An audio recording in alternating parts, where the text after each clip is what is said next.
so this is part 2.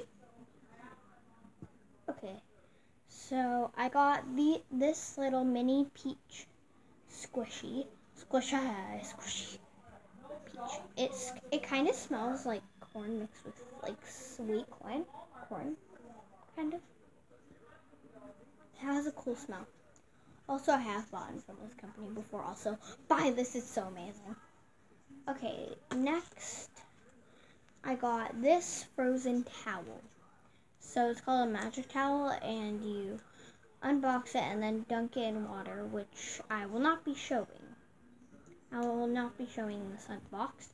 I may do it in a separate video. Actually, no, because I'll probably do it like in a week from now because I had a bath yesterday. Anyways, well, not a week from now. No. I don't know when.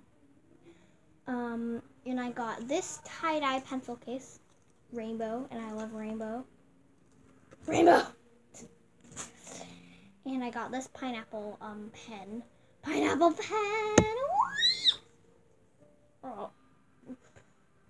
Wait, test on my hand.